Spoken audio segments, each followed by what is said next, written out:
Alright guys, what's up? Welcome to Dyna Demos. I'm Rod, and today I'm going to be giving you guys my 2,000 mile review on the Villain2Hero FXDP bags. So we already made a video and I did like an initial review on these things after a few hundred miles, and we did a install review on an install and review on these already. So we're going to link that in if you're interested in these bags.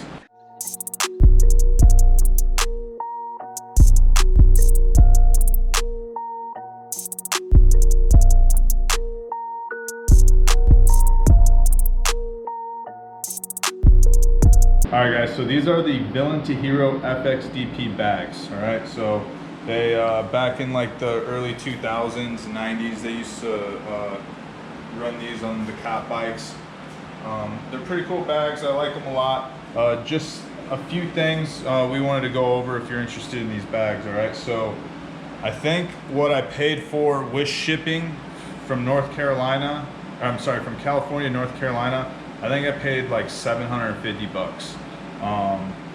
So if you're across the country, it's going to be probably around $750. If you are closer to California, you're probably going to pay a lot less because it comes with the rails and the bags, and that's a pretty big package to ship.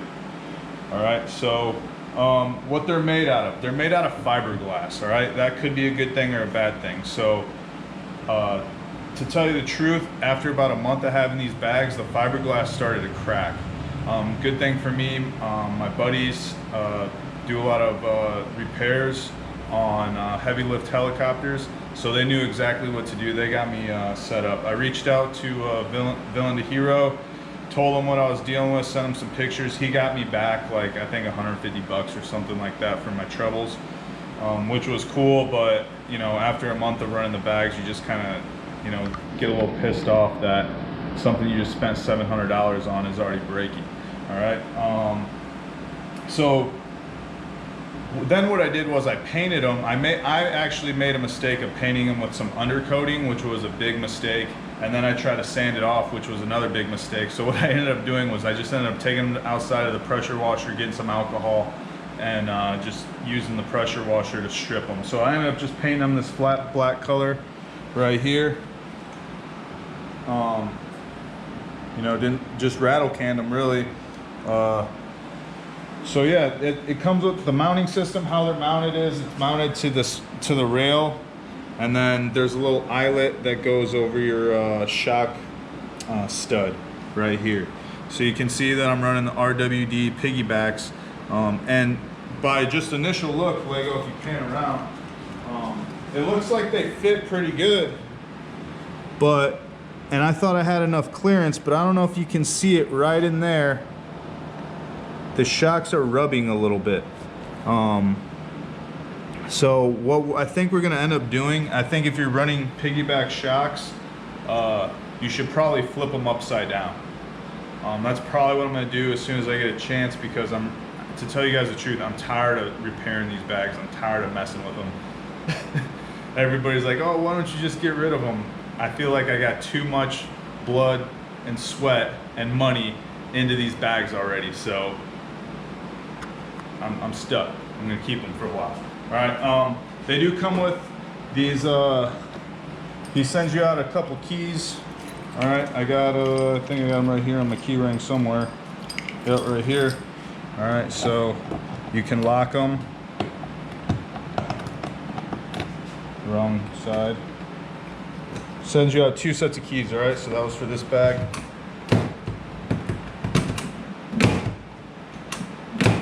As you can see, they're not locking. All right guys, so when he sends them out, he sends out 2 sets of keys. I only have 1 with me right now. So I actually just noticed this. All right, if I lock it, that's locked. All right, you can still pull it over. So I gotta mess with this again. Another repair that I gotta make on these bags, because they're not quite latching right. And then Lego can attest to this too. Probably around the same time I was doing all the repairs, the latches started like acting up. And so make sure if you have these bags, or if you're thinking about getting them, that you lubricate the latches. yeah, so I can't get this one to lock, but so that's another issue. But this is the inside of the bags, right? I got a little sawdust in there. I had a sander in there earlier. You can fit a lot of stuff in here. Don't mind this primer. That's where I had to make one of the repairs also. These things can get wet. They got a seal right here. And they're pretty easy to clean. Like, you can just hose them off. So I've seen a lot of Instagram posts and heard a lot, like, on message boards, that like these bags are awesome and people have gone down and they saved their leg.